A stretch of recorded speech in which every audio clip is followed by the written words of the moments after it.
Assalamualaikum warahmatullahi wabarakatuh. Alhamdulillahirabbil alamin. Wassalatu wassalamu ala sayyidina Muhammadin wa ala alihi wa sahbihi ajma'in. Asyhadu an la ilaha illallah al-malikul haqqul mubin wa asyhadu anna Muhammadar Rasulullah shadiqul wa'dil amin. Amma ba'du. Ustaz Abdul Khalid yang saya muliakan, ibu-ibu dan bapak-bapak, serta saudara-saudara calon tamu-tamu Allah yang mudah-mudahan semuanya sehat walafiat. Allah mudahkan, Allah lancarkan semua urusannya, senantiasa mendapatkan limpah rahmat serta keberkahan dari Allah Subhanahu wa Ta'ala. Amin ya Allah ya Rabbal alamin. Mari bersama-sama kita memperbanyak syukur kita kepada Allah Subhanahu wa Ta'ala. Alhamdulillah, kita atau Bapak Ibu insya Allah merupakan orang-orang terpilih, orang-orang yang Allah undang, Allah jadikan tamu-tamunya. Jadi sebuah kehormatan. Tentu Bapak Ibu sudah lama mendambakan ini, dan insya Allah beberapa saat lagi impian Bapak Ibu untuk sampai ke tanah suci akan menjadi kenyataan. Dan semoga semua yang sudah direncanakan oleh panitia, oleh travel, dan juga Bapak Ibu rencanakan, semuanya dimudahkan Allah Subhanahu wa Ta'ala. Amin ya Allah ya Rabbal alamin. Baik Bapak Ibu mohon izin yang di sini boleh menghadapnya ke sini saja Ibu. Ibu jangan sampai nanti pulang dari sini nanti tukang pijit. Enggak apa-apa, fleksibel saja. Ya. Juga Bapak, seperti Bapak Ibu boleh ke sini aja nanti Ibu ya. Oh masih makan, maaf. Sudah makan semua Bapak Ibu? Sudah kenyang? Makan kenyang. Di luar hawanya panas, di dalam dingin, paling enak tidur. Mana sih? Pak mohon izin Pak yang di dekat tiang agak ini dikit Pak. Nah, saya khawatir nanti Bapak malah bismika Allahumma ahya. Saya serasa di alam gaib nantinya ya. Baik, Bapak Ibu yang saya hormati, apakah Bapak Ibu semuanya sudah siap? Sudah siap dipanggil Allah? Kok nggak dijawab malah tahu?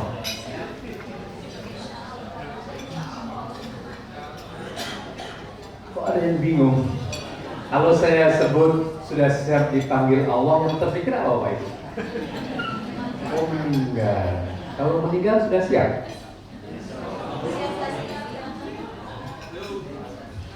Tiga jenis panggilan dalam hidup ini Bapak Ibu. Yang pertama sehari 5 kali. Allahu Akbar, Allahu Akbar. Apa namanya? Azan. Azan itu bahasa Arab. Artinya panggilan. Juru panggil namanya muadzin. Ketika azan berkumandang, takbir sunnah kita menjawab Allahu Akbar. Asyhadu an la ilaha illallah.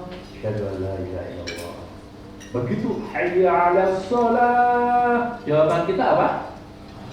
La haula wala quwwata illa billah. Maknanya apa? Tiada daya, tiada upaya melainkan atas hidayah petunjuk pertolongan Allah. Artinya apa? Kalau nggak tergerak hatinya, kalau Allah yang nggak menggerakkan, nggak akan terlangkah kaki itu untuk ke masjid, nggak akan tergerak untuk wudhu, hadap kiblat, tutup aurat, gelar sajadah. Itu Allah yang menggerakkan. Itu panggilan Allah, bukan panggilan yang hadir. Cepat, sehari 5 kali, persiapan juga cepat, cukup wudhu, tutup aurat, hadap kiblat, gelar sajadah, takbiratul ihram, cepat. Ada panggilan yang kedua yang agak sedikit butuh persiapan, yaitu panggilan ke Baitullah. Ayatnya, a'udzubillahi minasyaitonir rajim, wa adzim fin nasi bil hajji ya'tuka rijalan wa ala kulli dhamir yatina min kulli fajjin amiq. Allah perintahkan pada Nabi Ibrahim, panggillah umatku untuk menuju Baitullah. Dipanggil, ini panggilan. Nah, kalau panggilan ini jawabannya talbiyah, labbaik Allahumma labbaik. Siap, aku penuhi panggilanmu ya Allah. Memang ada lagi panggilan yang ketiga, Pak. Setelah dipanggil biasanya diumumkan di menara masjid. Inna lillahi. Bapak Ibu tadi yang belum siap panggilan yang mana? Oh, yang ketiga. Panggilan yang pertama kita suka nunda. Tangguh. Hayya 'alas shalah. Dikit lagi. Panggilan yang kedua juga sama. Haji, umrah, sering orang nunda-nunda. Udah mampu dari dulu, tapi belum dilaksanakan. Tapi maaf untuk panggilan yang ketiga. Idza jaa ajaluhum la yastakhiruna sa'atan wa la yastaqdimun. Kalau Israel datang, Pak, nggak ada yang bisa maafin, pending dulu, nggak ada. Tadi saya waktu Ustaz Kholik baca Quran, saya sambil mengamati, saya lihat usia juga. Beberapa itu usianya mohon maaf Pak, udah banyak yang di atas 50, 60, bahkan ada yang 70. Tapi kalau soal panggilan yang ketiga, nggak ada yang tahu. Ya, beberapa saya lihat ada yang di atas saya usianya.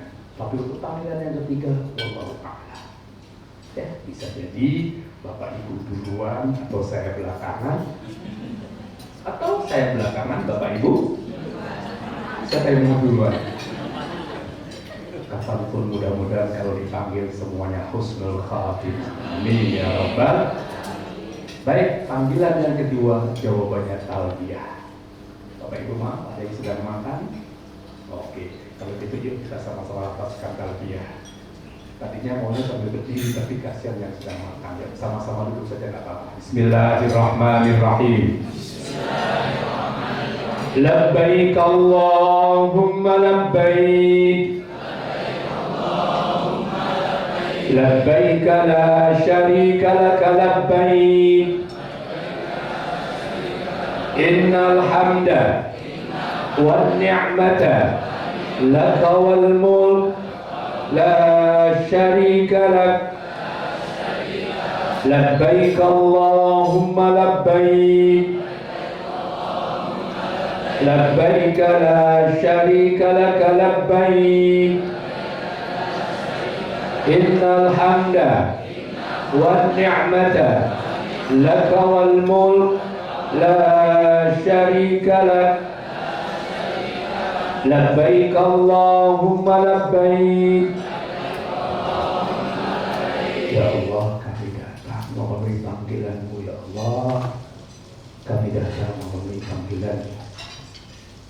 Labbaik la syarika lak labbaik. Ya Allah, kami datang memenuhi panggilan-Mu, tiada sekutu bagi-Mu. Innal hamda, sesungguhnya segala puji, wan ni'mata, segala kenikmatan, laka wal mulk, segala kekuasaan hanya milik-Mu, la syarika lak, tiada sekutu bagi-Mu. Baik Bapak Ibu, ini jawaban ketika dipanggil ke Baitullah. Dan lafaz ini nanti kita akan kumandangkan setelah Bapak Ibu mengenakan pakaian ihram, ya, di atas pesawat insya Allah nanti ya. Baik Bapak Ibu yang saya hormati, mudah-mudahan umroh yang kita akan lakukan adalah merupakan ibadah yang makbul dan mabrur. Amin. Makbul itu artinya diterima oleh Allah. Mabrur itu artinya punya dampak positif. Dari kata birro, yang birru artinya baik atau positif.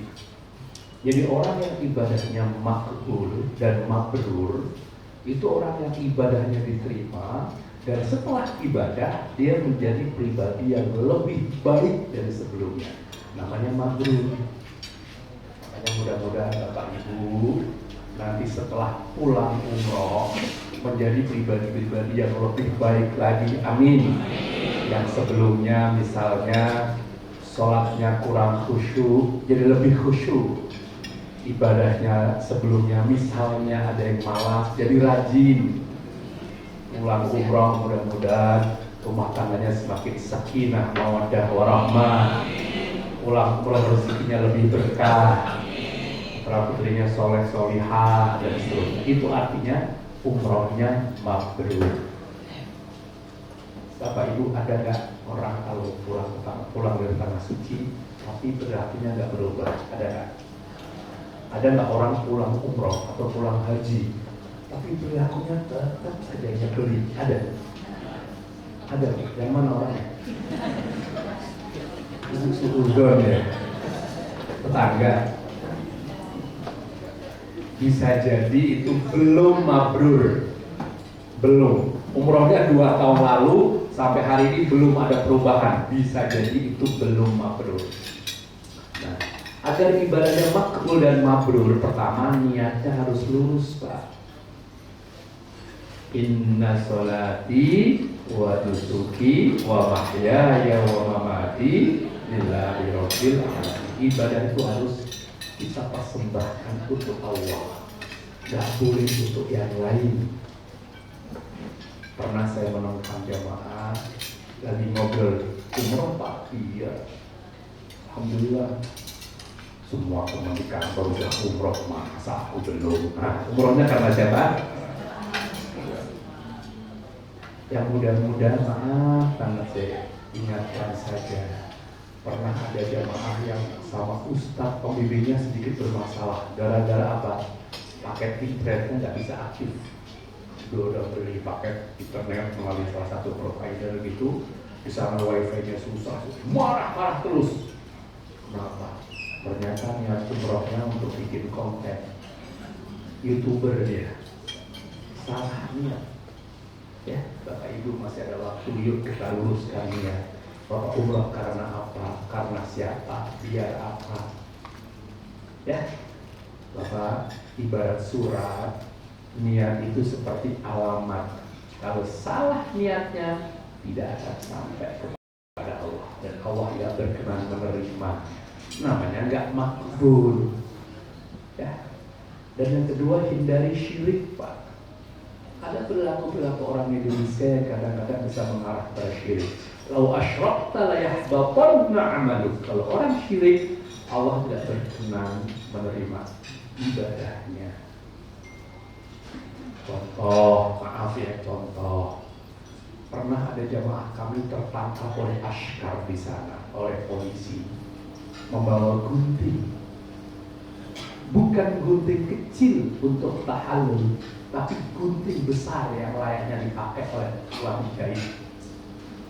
Guntingnya gede, tangkap, diinterogasi.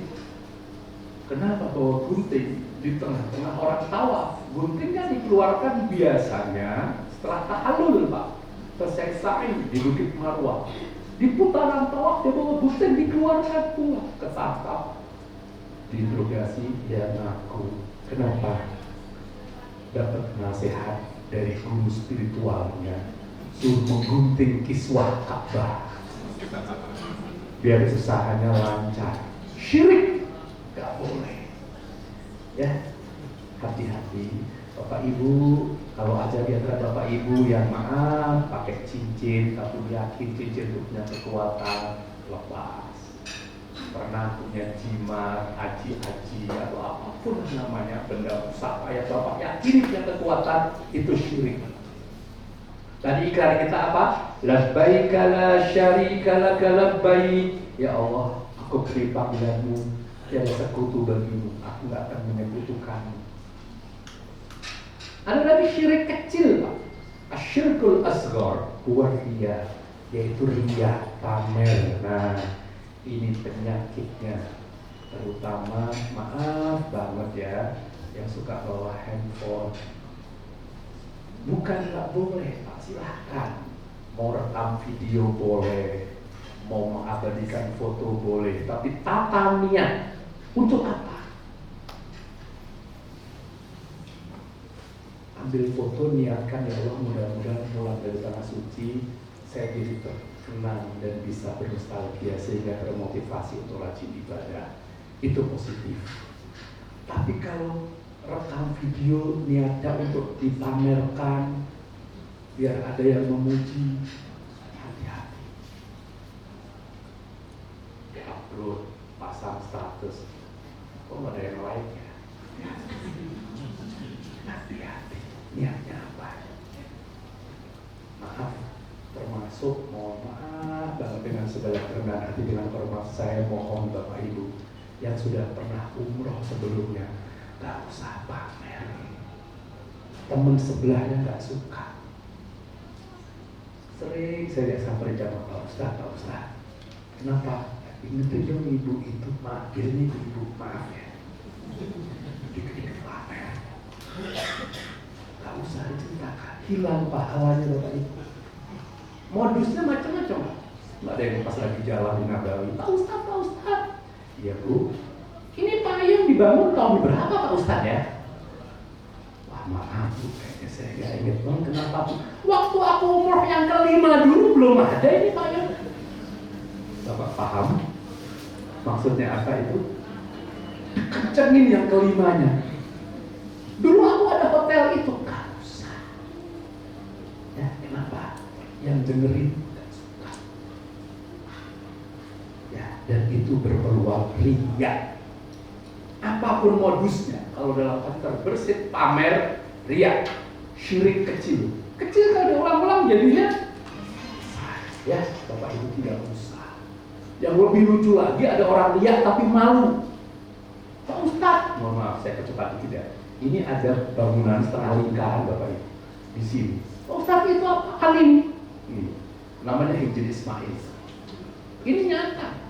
Jadi pernah waktu hajian ada orang yang, oh Ustaz ini bangunan baru ya? Bangunan apaan itu?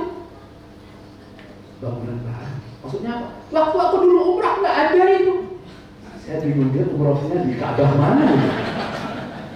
Dari zaman Nabi Muhammad udah ada ini Pak. Mau pamer malu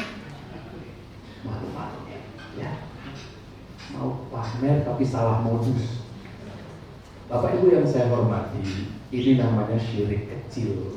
Jadi tolong dengan hormat biar ibadah kita makbul, tidak usah pamer. Ya. Kalau ada yang memuji, alhamdulillah, terima kasih. Kita wih, umrah hebat saya, itu udah pamer. Alhamdulillah. Ya.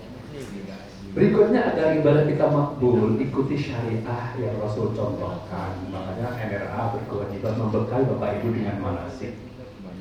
Kebetulan hari ini yang memimpin Bapak Ibu belum hadir. Informasi yang kami terima baru landing beliau dari Lombok, Ustaz Khairil Anwar. Tapi ada Mas Rano, Ustaz Rano nanti akan. Boleh Mas Rano saksikan diri? Nanti beliau Bapak Ibu juga akan berdampingi Bapak Ibu. Ustaz Khairulnya masih tentu ya. Masih di jalan. Nanti di sana. Nah, ini Mas Rano, Mas Rano Mangerangi Rahapi. Insya Allah beliau. Silakan Bapak Ibu. Nah, Ustaz Khairul, Bapak Dol. Saya baru bilang on the way udah sampai sini. Silakan Ustaz. Oke, baik. Pas waktunya ya. Silakan Ustaz. Kalau Ustaz Rano depan. Mohon izin Ustaz saya duluan. Nanti beliau akan lanjutkan. Ustaz Khairil Anwar Nasib Khalil. Bapak Ibu nanti akan dibimbing, ditemani, insya Allah hal-hal yang kurang berpaham diajari. Akhlak nggak kalah pentingnya Bapak Ibu. Pertama akhlak kepada Allah. Pak Bu, ada nggak yang mau berangkat umroh deg-degan? Ada?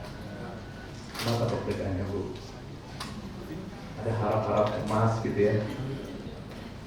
Maaf Pak, ada yang bilang katanya, kenapa Pak deg-degan Ustaz? Pernah ada yang bilang katanya tanah suci Mekah Madinah itu tempat pembalasan ya. Maksudnya apa? Kalau yang di sini suka nendang, nanti di sana di sini suka gampar, nanti di sana. Pernah dengar? Dari siapa itu? Yang mana ustadznya? Jangan-jangan ustadznya belum pernah umroh ya? Pak Bu, itu sudah suudzon pada Allah. Gak boleh. sudah berburuk sangka pada Allah. Ana inda dhanni abdi bi. Dalam sebuah hadis kursi Allah berfirman, aku sesungguhnya akan seperti sebagaimana prasangka hambaku. Jadi kalau kita berprasangka kayak gitu nanti terbukti salah itu.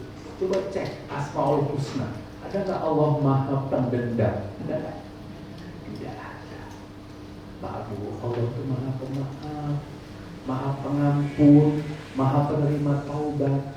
Asalkan sebelum berangkat kita mohon ampun, minta maaf, bertaubat, insya Allah semua akan baik-baik saja. Jadi nggak perlu deg-degan, nggak ada. Bapak punya anak misalnya, mama, misalnya ada anak yang nakal, orang tuanya maafin aku, ampunin Pak. Ada nggak orang tua yang cewek?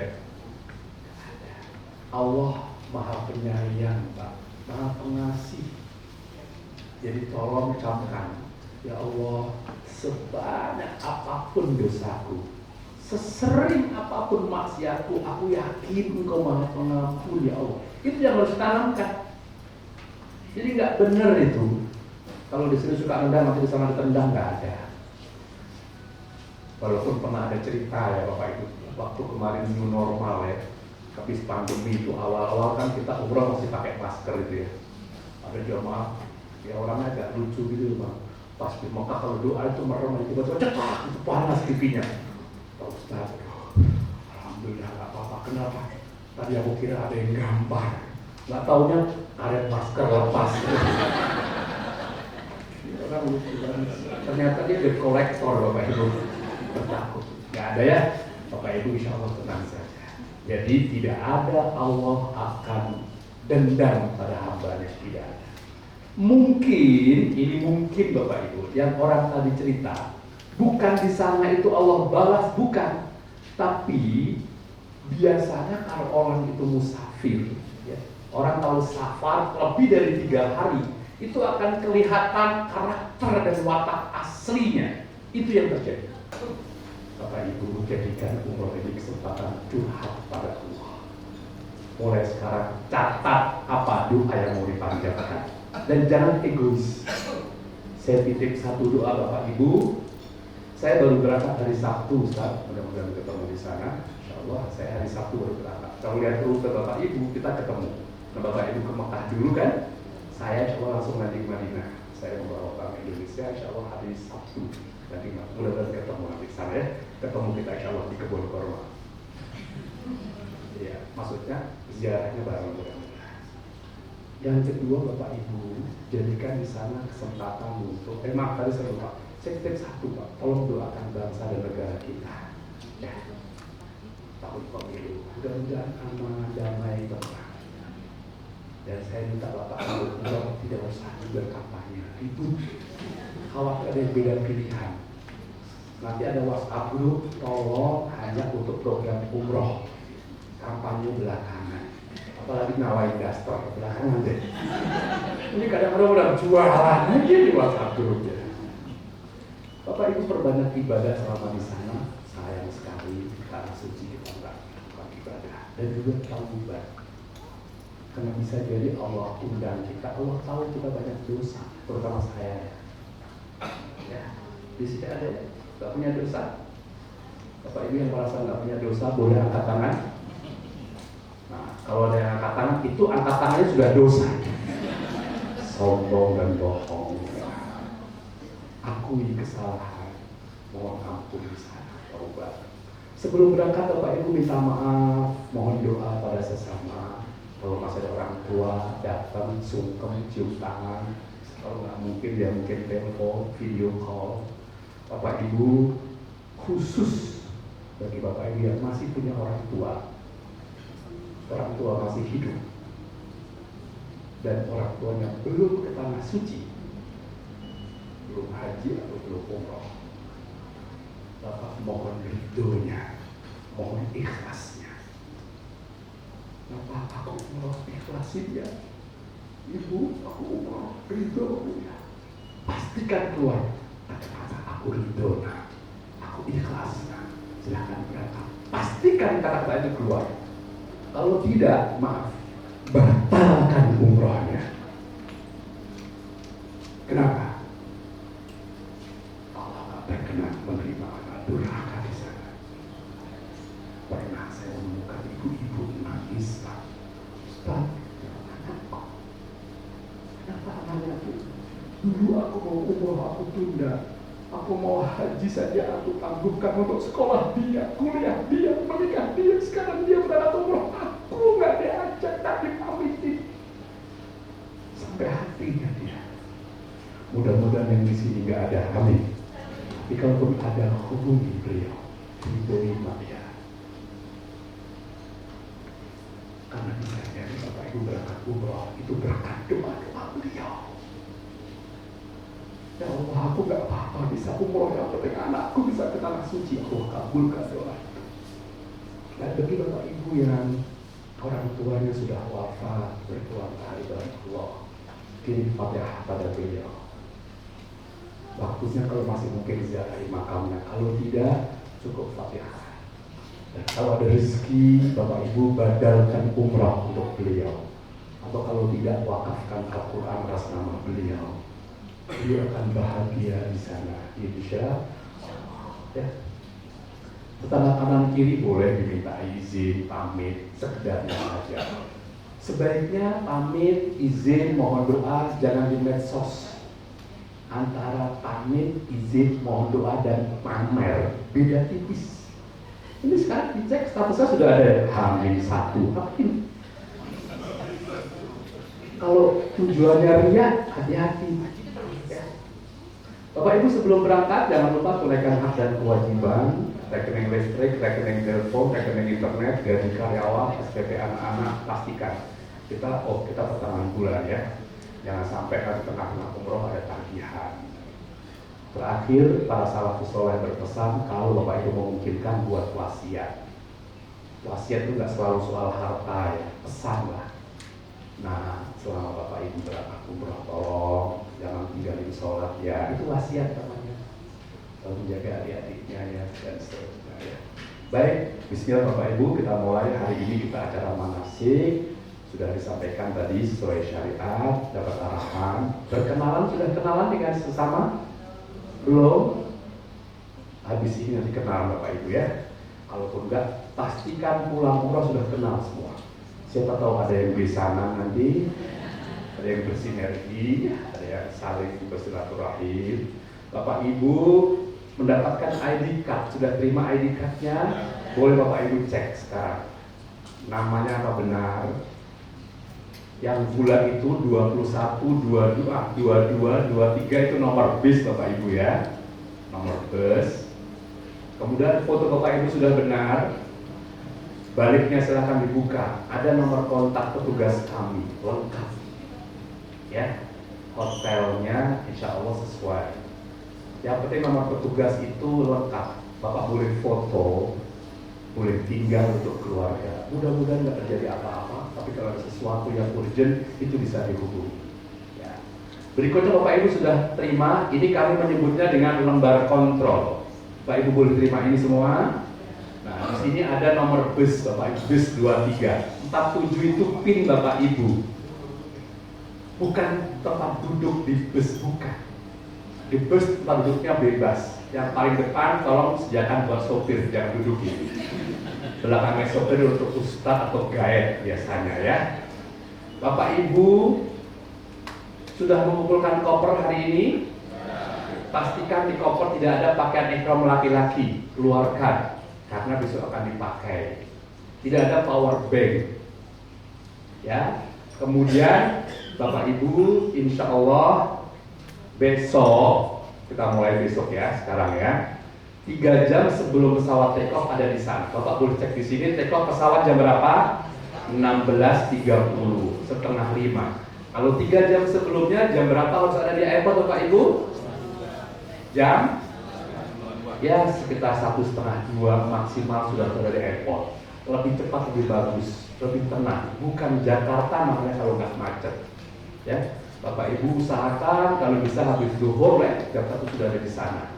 Insya Allah panitia menyiapkan nasi box kalau belum makan siang. Ya, Bapak Ibu berkumpul di Terminal 3 keberangkatan internasional, biasanya kami menunggu di depan restoran sate khas Senayan. Saya ulangi, di depan restoran, di depannya ya. Ya, di dalam bukan urusan panitia. Di depannya itu ada petugas, kita pakai troli, ada bendera NRA, bagikan nasi pop. Dan di sana Bapak Ibu akan terima paspor, visa, boarding pass. Pesan saya, begitu terima paspor, buka dulu. Bener nggak punya Bapak Ibu? Covernya biasanya betul, tapi dalamnya kadang-kadang pernah panitia keliru. Dan lapornya di situ. Jangan begitu sampai imigrasi. Ya, sate khas Senayan. Sate khas Senayan. Di depan, tulis di depan.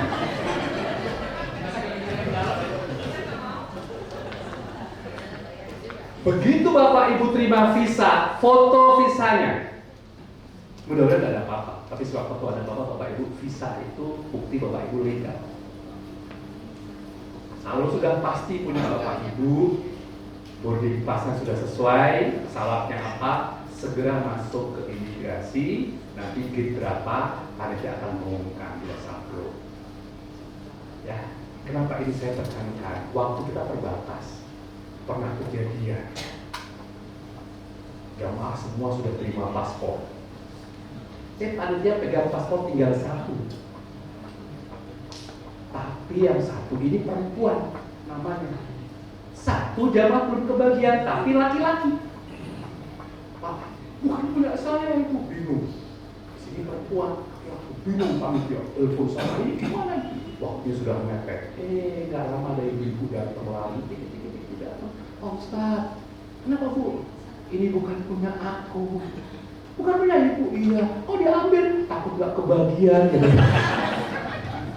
Rupanya pas dia datang, pas pembagian dia main cabut tadi. Dikira langsung apa ya? Ini yang kami gak mau berulang lagi. Begitu sudah terima Bapak Ibu, tolong masukin tas. Jangan sampai dimasukkan di kantong pesawat. Pernah kejadian juga. Pas di pesawat, buka-buka visanya, paspornya masukin kantong pesawat. Pas turun lupa. 2 hari 1 malam menginap di imigrasi airport Jeddah. Pesawatnya kan pulang bawa paspor, nunggu balik lagi. Ya, makanya tolong tidak buka-buka, masukkan tas sudah. Bapak Ibu, termasuk kalau misalnya boarding passnya nggak bersebelahan dengan suaminya atau istrinya, nanti di atas bisa komunikasikan ke pramugarinya, gampang. Ya, baik, kita mulai dengan sini Bapak Ibu. Kita lihat di jadwal ini besok penerbangan sore. Nah Bapak Ibu, sepertinya kita akan langsung ke Makkah ini ya. Kita akan langsung umroh Ustaz.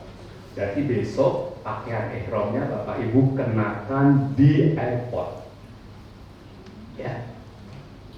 Khusus yang laki-laki boleh pakai celana dalam dulu nggak apa-apa, rasa pakai baju biasa nggak apa-apa. Nanti begitu menjelang lam ada pengumuman baru dilepas.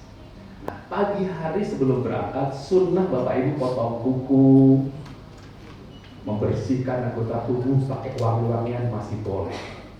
Sholat sunnah ihram 2 rakaat, boleh di rumah, boleh di airport, sekaligus sholat sunnah safar 2 rakaat.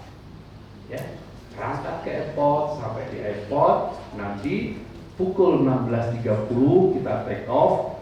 Biasanya lebih kurang sekitar 1 jam sebelum landing ada pengumuman. Beberapa saat lagi kita akan melewati Yalamlam. Bagi jemaah haji asal Indonesia yang ingin niat mikot dan seterusnya, ada pengumuman itu. Bapak mulai pakaian atasnya dilepas, celana dalam dilepas. Bapak ya, khusus laki-laki. Ada ibu yang lapor, punya aku udah Ustaz. Siapa yang suruh? Kenapa? Karena begitu Bapak niat, nanti lihatnya kita latihan sama-sama. Bismillahirrahmanirrahim. Labbaik Allahumma umratan nawaitu al-umrata wa ahramtu biha lillahi ta'ala. Begitu dan niat ini Pak, semua ini berlaku. Larangan ini nggak boleh potong kuku, nggak boleh nyabut rambut. Satu helai rambut tercabut itu damnya lebih kurang 1 mud, sekitar 30-an real, masih makan fakir miskin. 2 helai 2 mud 60 real. 3 helai seekor kambing 350 real. 1 kuku 1 mud, 2 kuku 2 mud, 3 kuku seekor kambing. Kalau sengaja. Tapi kalau pas, mohon maaf, ibu-ibu pas buka bergo kok ada rambut, itu rontok, nggak kena. Tapi kalau nyisir termasuk bagian dari sengaja. Hati-hati. Bapak Ibu nggak boleh pakai wangi-wangian. Termasuk kalau misalnya di pesawat dibagikan tisu basah yang wangi, kantongin dulu. Nanti di sana dapat nasi box yang ada tisu basahnya, jangan dipakai. Nggak boleh. Laki-laki copot pecinya, nggak boleh pakai tutup kepala. Ibu-ibu nggak boleh pakai tutup muka. Masker kalau sekiranya tidak membahayakan tubuh lepas, kecuali kalau Bapak Ibu misalnya ada yang alergi debu, kalau nggak pakai masker pingsan atau khawatir penyakitnya menular, boleh pakai masker. Tapi kalau nggak usah pakai masker.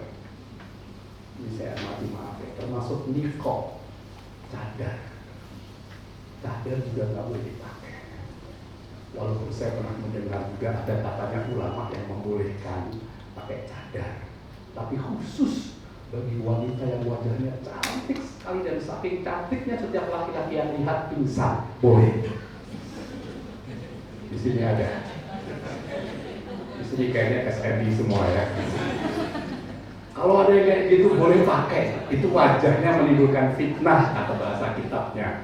Atau jelek banget, di sini jelas nggak ada itu ya. Boleh pakai, itu pun harus ada jaraknya, jadi kayak ada kanopi. Nggak boleh pakai. Nggak boleh berhias, ibu-ibu mohon dengan hormat, tidak ada yang make up. Termasuk pakai apapun kalau ada unsur make upnya, walaupun nggak wangi jangan. Apa itu? Laki-laki nggak boleh pakai pakaian berjahit. Nggak boleh pakai kaos galon, nggak boleh pakai celana dalam, dan Ustadz Khairil nggak bakal ngecek. Ustadz mau ngecek, mau razia. Tapi kalau ibu ngejak suami boleh ngecek. Oh udah aman Pak, boleh. Nggak boleh bertengkar, berdebat, berkata porno. Tadi saya katakan, faman farwa fi hajjat fala rafata wala fusuqa wala jidala fil hajj. Termasuk maaf tadi menjelang tahun politik ada perdebatan karena beda capres atau cara ibadah yang nggak sama, pernah umrah pakai travel lain caranya nggak sama, debat, hindari. Nggak boleh hubungan suami istri hanya pada saat pakaian ihram ya, jangan salah paham. Saya pernah ada jamaah nggak ikut manasik Pak, suami istri sekamar berdua di sana 9 hari, nggak berani untuk istrinya. Dikira aja selama di sana nggak boleh ngapa-ngapain. Pas sampai Jeddah baru berani temennya, nih yang animu apaan kan nggak boleh. Kata siapa nggak boleh? Tanya Ustaz, emang boleh? Tahu gitu. Nyesal. Jadi yang sekamar berdua, saya lihat ada yang beberapa sekolah berdua suami istri, jadi kayak kesempatan berbulan madu. Berkah, boleh. Selama setelah tahallul, setelah nggak pakai pakaian ihram. Ustaz, aku kan sekamar berempat, gimana? Nah, 3 temennya suruh beli kurma agak jauhan gitu. Saya ajarin Pak, suruh beli kurma, nah jangan pulang sebelum sore ya. Diatur, berkah, cari berkah Mekah atau Madinah ya. Ini manusiawi Pak, dan ini mohon maaf, malah para ulama menyampaikan di tanah suci terutama di keturunan ya, gunakan kesempatan lakukan kewajiban itu. Dulu waktu zaman jamaah haji Pak, sebelum seperti sekarang, itu malah disiapkan khusus kamar asmara, bilikah, dulu siapkan. Dulu pernah ada haji reguler, kata nggak ada kamar, bikin kamar dari tumpukan koper Pak. Di bawah ada timernya gitu. Nggak taunya ada terlalu semangat, kopernya roboh. Bapak Ibu, jadi hubungan suami istri itu tidak boleh hanya ketika pakai pakaian ihram. Setelah tahallul boleh. Kalau sampai melakukan ketika pakai pakaian ihram, dan yang menyembelih seekor onta. Berapa Ustaz sekarang? 1.400 onta, dan umrohnya batal. Dan pernah terjadi tegangan tinggi rupanya. Hati-hati. Nggak boleh mencabut tanaman, iseng-iseng mau pegang, nggak boleh membunuh binatang. Tapi kalau binatang membahayakan, gigit semut ya nggak apa-apa. Maksudnya nggak boleh diburu, kambing, nggak boleh.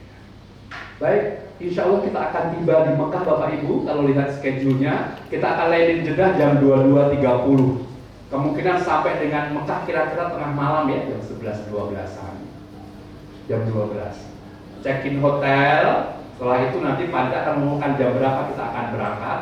Di Hilton Convention kita jam berapa berangkatnya. Bapak Ibu nanti di sana diumumkan. Bapak Ibu tolong jam 1 kumpul, jam setengah 1 kumpul, baru kita berangkat menuju ke Ka'bah yang kita tawaf. Syarat tawaf itu harus suci. Bapak Ibu kalau wudunya batal, tawafnya nggak sah. Lapor, Ustaz, batal. Diberi waktu untuk wudu dulu. Tengah-tengah tawaf batal, tidak boleh tayamum, harus wudu. Kenapa? Air berlimpah di sana. Cuma bedanya, kalau sholat 4 rakaat misalnya, dari mulai takbiratul ihram sampai salam, itu satu kesatuan Pak. Jadi kalau Bapak sholat asar, rakaat ketiga batal, Bapak harus mengulang dari rakaat pertama. Itu kalau sholat. Tapi kalau tawaf tidak. Tawaf 7 putaran. Bapak putaran kelima batal, maka 1-4 jangan diulang lagi. Ulangnya cukup yang batal, yang kelima. Nah, bagi Bapak Ibu yang selama ini bermadzhab Syafi'i, rata-rata kita semua bermadzhab Syafi'i ya, itu kan bersentuhan kulit dengan lawan jenis yang bukan mahram batal. Nah, ada cara yang diajarkan ulama biar nggak batal, kita berpindah mazhab sementara. Karena kalau berpegang teguh bahwa bersentuhan itu batal, susah kita nahannya. Karena kita harus hati-hati ngumpet-ngumpetin tangan, kaki kita keinjek orang Afrika, nggak pakai kaos kaki dia batal. Repot wudunya. Nah, kata ulama, caranya kalau Bapak Ibu nanti membasuh muka saat wudu, basuh kepala. Kalau cuma kaki gini udah sah. Tapi kalau Bapak Ibu gini, itu Bapak sudah berpindah ke Hambali atau Maliki, dan itu bersentuhan tidak batal asal nggak ada syahwat. Tersentuh nggak batal, asal jangan sengaja nyentuh-nyentuh ya. Nggak batal ini terjadi iseng. Harus nutup aurat. Ibu-ibu hati-hati jangan berselai rambut pun yang keluar, harus 7 putaran. Nah, nanti Bapak Ibu jangan ikut ngitung deh dari Ustaz yang ngitung, karena lo bikin kedel. Pernah ada jamaah pakai karet gelang, taruh 7 di sini. Putaran 1 pindah ke sini lagi, 2 pindah ke sini. Pas ketiga dia bingung, tadi ini apa ini ya? Ustaznya jadi pusing kan, nggak usah. Harus Ka'bah sebelah kiri. Bapak Ibu, maka tadi saya larang untuk selfie. Kalau Bapak Ibu gini, berarti memunggungi Ka'bah. Ka'bah harus sejajar dengan kiri kita, muter aja.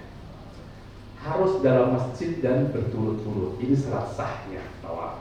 Yang kita lakukan tawaf yang pertama ya, tawaf rukun umroh. Tawaf kudum ini kita nggak lakukan karena ini bagi mereka yang ke Mekah tidak dalam kondisi ihram. Tawaf ifadah itu untuk haji. Nah, kalau mau tawaf sunnah boleh masuk asal sekarang peraturannya harus menggunakan baju ihram. Kapan saja. Tawaf sunnah itu nggak pakai sa'i ya. Nah, nanti insya Allah pada hari Ahad kita akan tawaf wada, berpamitan meninggalkan Makkah. Baik Bapak Ibu, sunnah-sunnah tawaf. Pertama jalan kaki. Kalau Bapak Ibu nggak sanggup jalan kaki, pakai kursi roda boleh, pakai skuter boleh, lapor ke ustadznya. Ibu-ibu yang sepuh yang pengen pakai kursi roda, dari sekarang lapornya. Atau minimal maksimal besok di airport, biar kami carikan pendorong orang Indonesia. Kalau sampai Jeddah atau sampai Mekah baru lapor, maaf kadang-kadang susah dari orang Indonesia. Terpaksa yang dorong orang Arab.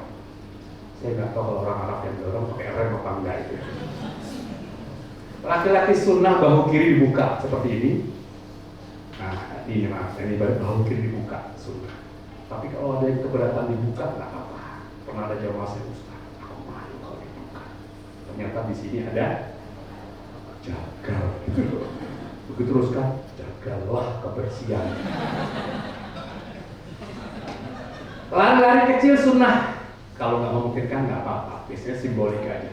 Kalau pertama sampai 3. Memulai menghadap Hajar Aswad, wajahnya menghadap. Bapak Ibu boleh kayak gini.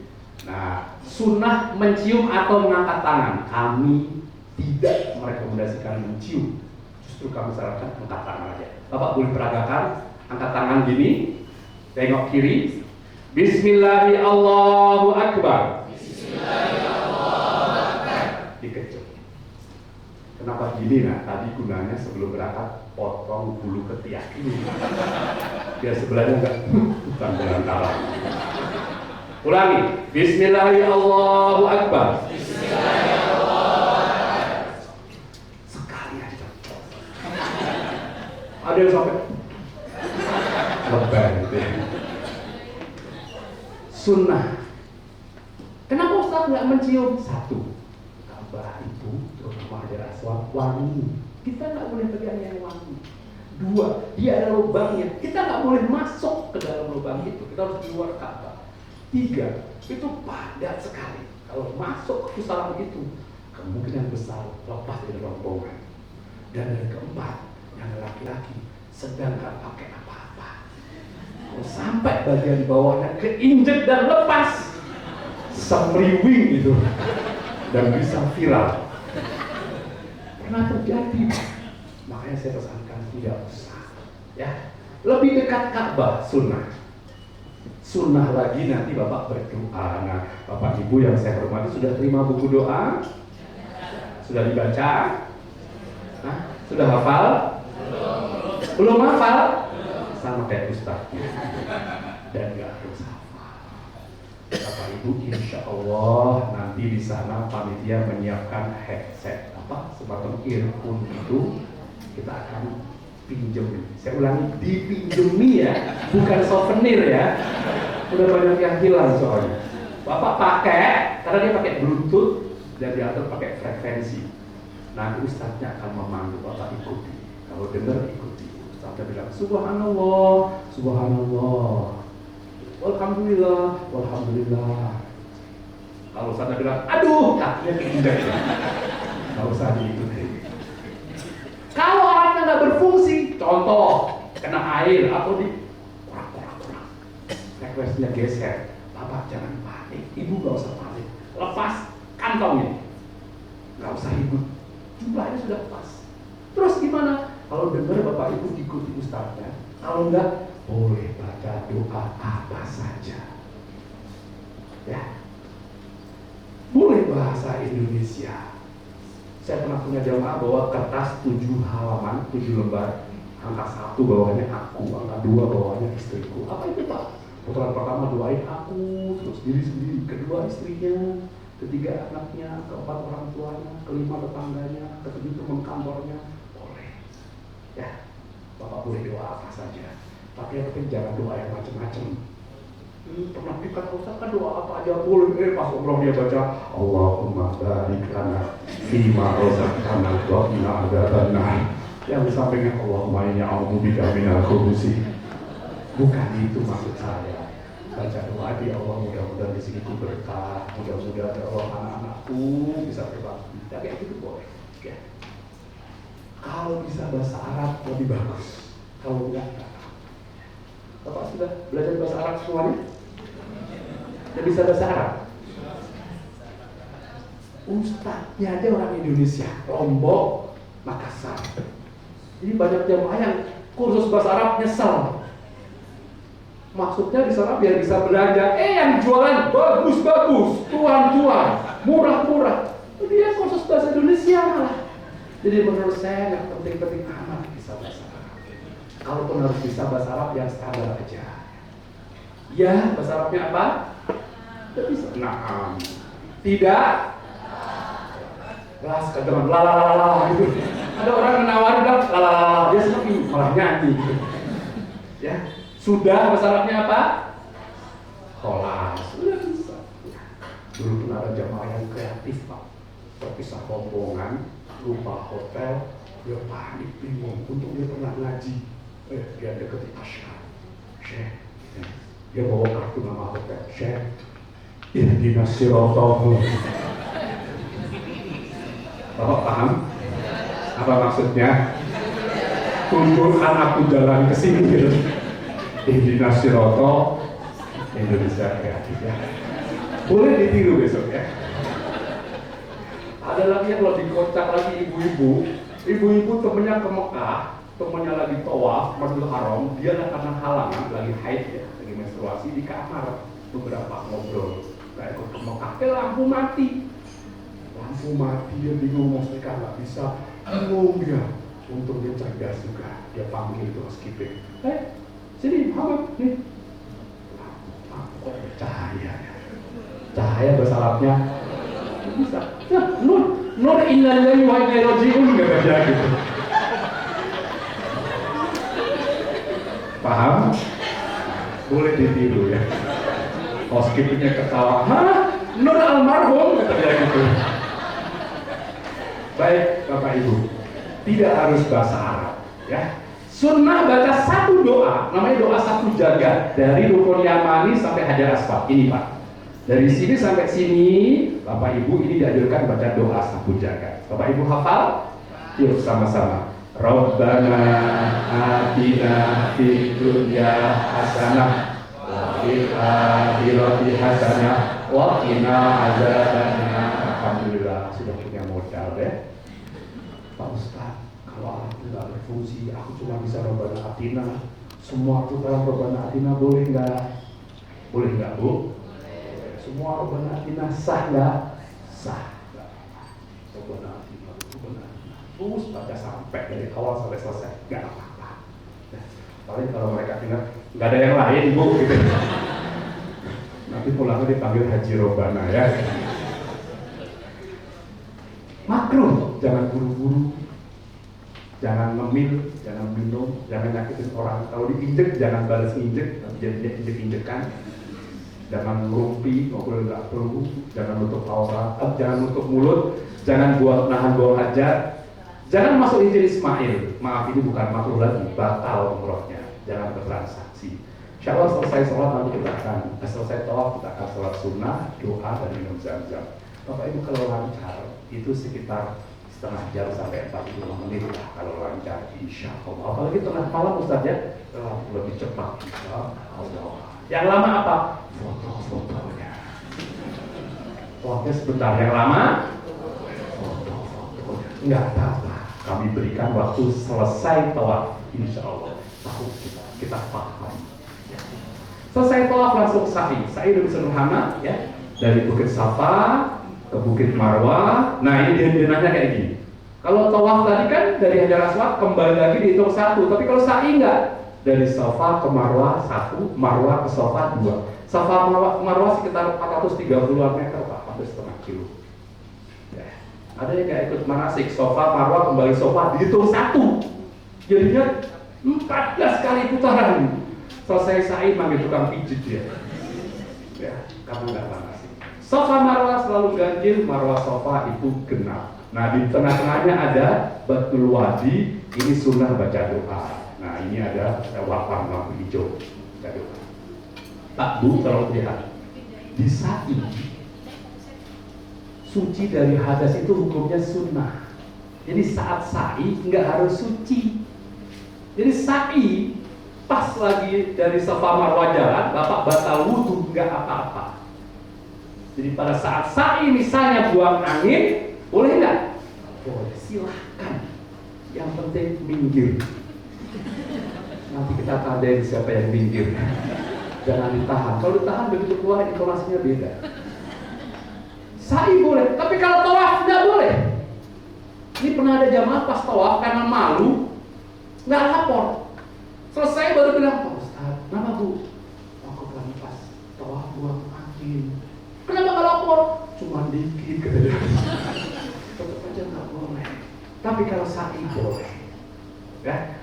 Sa'i dari Safa Marwah sekitar 10 menit Pak, kalau lancar rata-rata ya. Kalau agak cepat dikit bisa 9, sekitar 1 jam. Jadi insya Allah Bapak kalau mulai jam 12 jam 1-an, jam 3 sudah kelar. Ya, insya Allah selesai sa'i kita akan tahallul. Nah, potong rambut. Laki-laki kalau bisa selesai dari tempat itu ditemani Ustaz nanti cukur botak. Ada yang rapi 15 real, ada juga yang 10 real dan ada receh dikit lah gitu. Kalau bisa Bapak Ibu sebelum menggunting orang lain, kamu sendiri dulu digunting. Ibu-ibu jangan buka orang. Kalau ada orang nggak dikenal nawarin, hati-hati saja. Selesai tahallul Bapak Ibu, semua yang tadi dilarang sudah boleh. Jadi halal. Namanya tahallul, menghalalkan yang tadi dilarang. Jadi selesai tahallul sudah boleh. Pakai sabun wangi boleh, pakai pakaian berjahit bagi laki-laki boleh, yang sekamar berdua suami istri, melakukan hubungan suami sudah boleh. Ya, itu tahallul. Baik, Bapak Ibu, saya kira ini pengantar dari saya. Demikian yang saya bisa sampaikan. Kalau ada hal-hal yang kurang berkenan, mohon dibukakan pintu maaf yang sebesar-besarnya.